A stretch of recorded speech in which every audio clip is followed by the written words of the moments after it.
Hi Stampers, it's Claire here.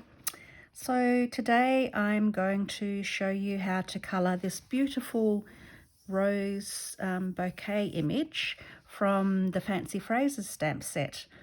And I really love this image. It's got a beautiful sketchy look and I think that will be super fun to colour and make a card out of. So I'm going to be using Stampin Blends today. So I want to stamp my image using Memento ink. It's really important so that the alcohol markers, the Stampin Blends, don't actually blur the line that we create. So let's ink up our stamp and make sure you've got a nicely inked ink pad and lots of coverage there.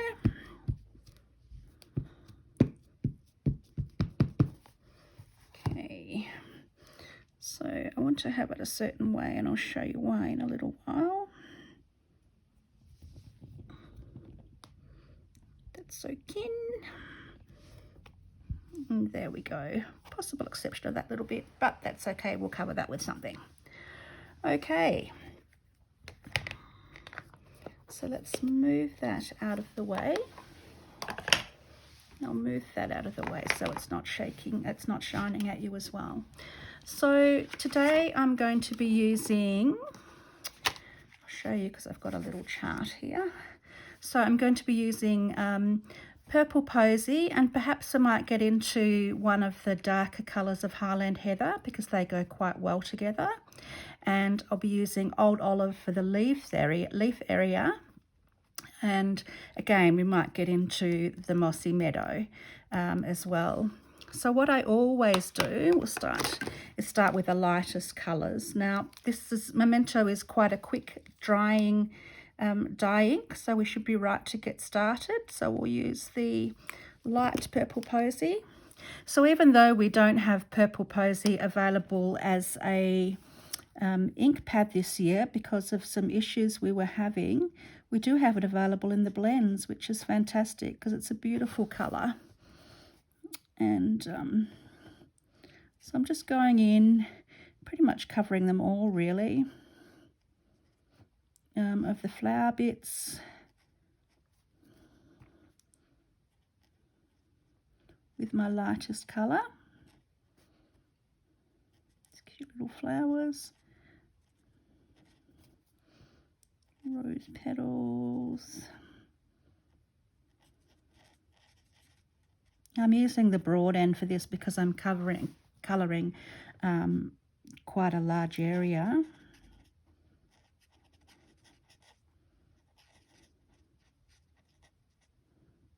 So you see I don't go quite right to the line. The other thing I should have mentioned is I'm using thick Whisper White cardstock, which is the best cardstock to be using when you're colouring with Stampin Blends. So the normal weight Whisper White doesn't quite have enough weight in it, and you get a lot of bleeding through. You probably get a bit of bleeding through with this as well, but that's okay. So now we'll go in, and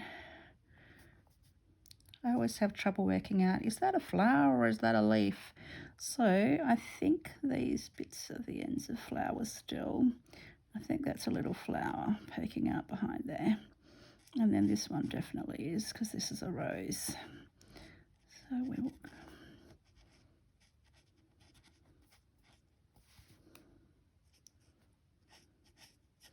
This rose reminds me, these colours actually remind me of Blue Moon Rose. If anybody's familiar with roses, I love roses, one of the favourite plants in my garden. And Blue Moon is a beautiful blue rose. Isn't it interesting when you're putting on the purple Posie, it actually goes on quite pink. But then when it dries, it's actually got more of a blue shade in there.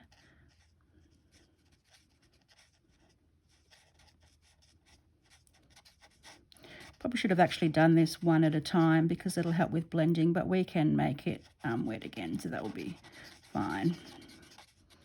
Okay, good point. Never thought to say that or think to do it. So when you're shading with Stampin' Blends, you want the area to be wet. So it's better to do the shading one part at a time. Now this is really good, this stamp set, again, because it actually has got the shading where the shading would be, which I really like. So I'm going to go into with the darker purple Posie to start with, and then I might even go so in that area I'm going to add some of the darker purple Posie.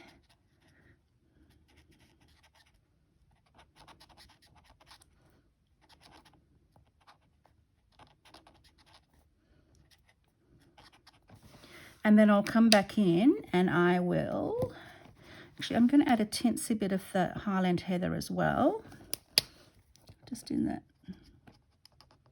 right at the edge there.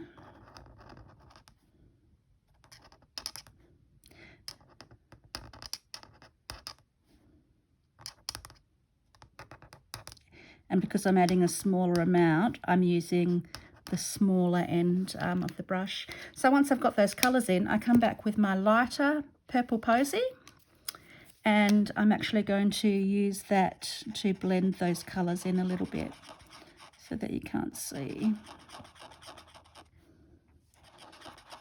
The colour difference is quite subtle, so it's not going to be an issue anyway, really, today. Just blending those colours in together. So might add a little bit more of the dark Highland Heather, I think, just for a little bit more depth in those flowers. Oh, goodness me. The light Highland Heather, should I say, not the dark Highland Heather.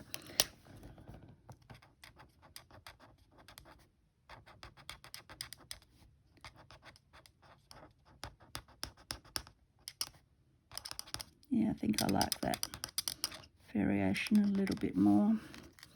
Okay, so now we'll go on and we will do, I might even skip the light, we'll try in the next one, I might even skip the dark purple Posie and go straight to the, this is the light purple Posie again, so we'll just go over it so that it's nice and wet.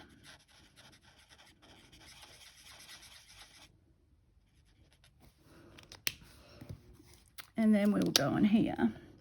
So if you can hear some chatting in the background, that would be my husband working from home today.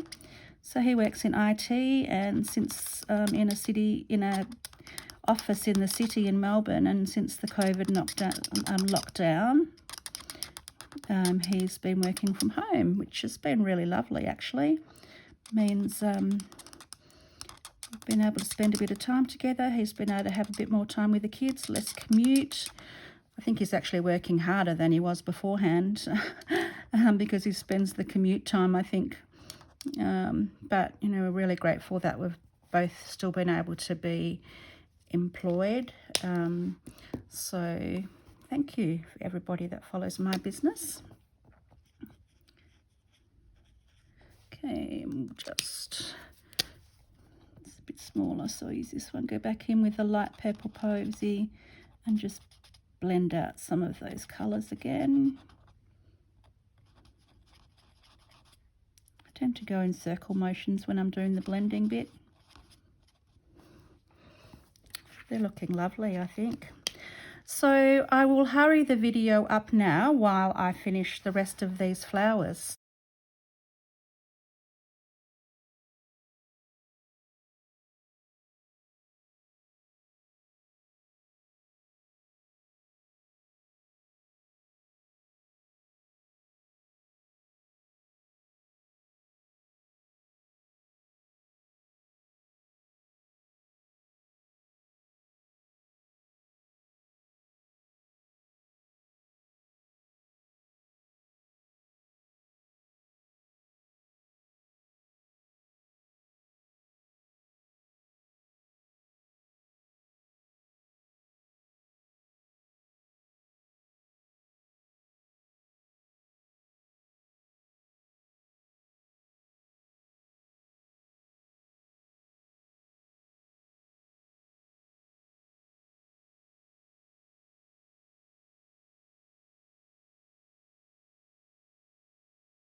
Okay, so there we have where we've coloured the flowers with the purple posy and the Highland heather, and so now I'm going to go on and do the same thing with the old olive and with the leaves. So I'll get started on that. So we'll start with the light old olive and the dark old olive, which is those two, and we'll see how we go with these. I'll do a couple of the bigger ones at a slower speed, and I'll do these.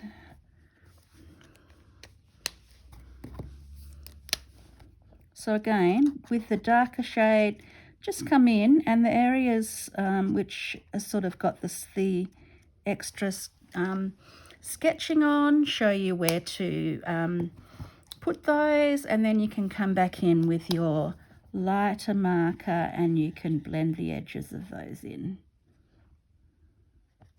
And that's really all you have to do with the leaves.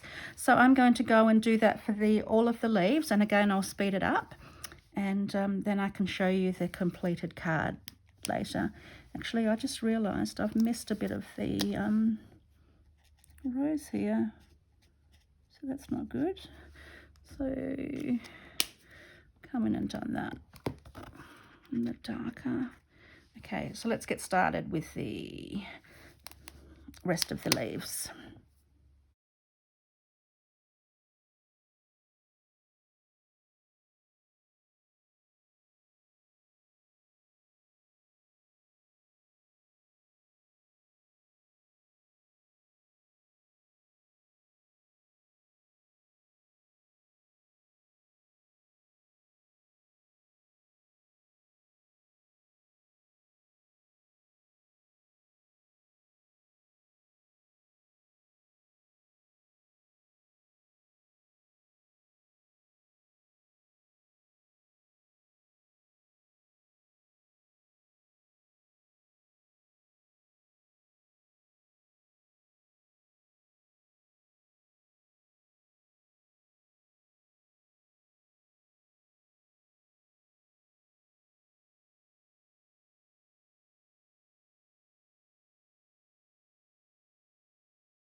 So there we go with our completed image. I think I'm happy with that. Maybe just a tinsy bit with the light purple posy. There's a little bit there. I might blend out a little bit more.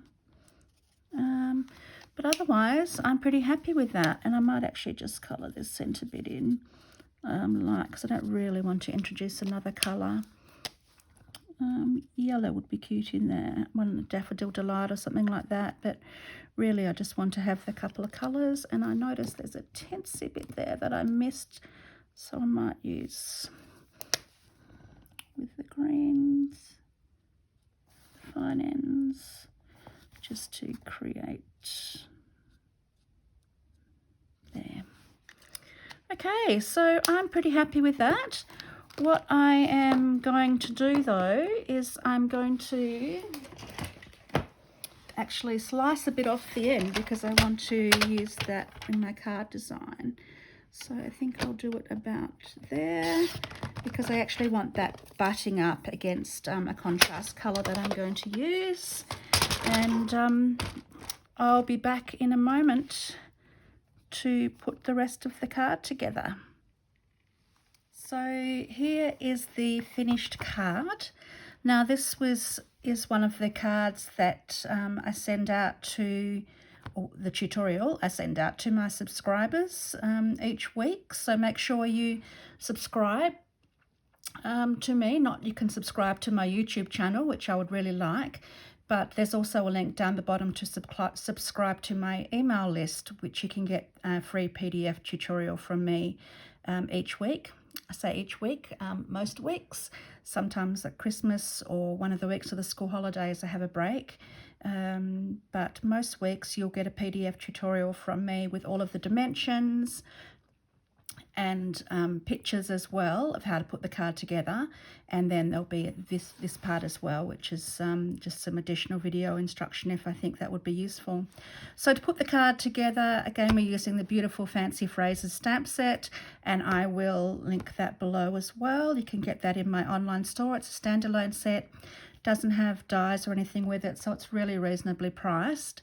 And I'll also tell you which colours of the blends that I used. Now I've used two products in here. I've just stamped the greeting here, this greeting in basic grey, but I want to show you the new patterns of the papers, the paper stack. So the 6x6 paper stack you can buy in each of the colour groups, and in the colour group ones, you get 4 sheets of each colour, and in the other the in colour ones you get 8 sheets of each colour. But I've used the basic grey from the neutral set, and I've just popped a really thin strip of basic grey cardstock there. And remember that little boo-boo I had on my stamping? Well, I've covered that up with some nice shiny rhinestones. So there we go. I think that turned out great. Really quite basic, which was what I was looking for in terms of the card, the way I've put together the card, because I want that beautiful floral image to shine. So I'll just quickly show you the patterns. There's this beautiful text pattern, which is the one that I've used, but in basic grey. And on the reverse of that, there's this lovely wood grain pattern.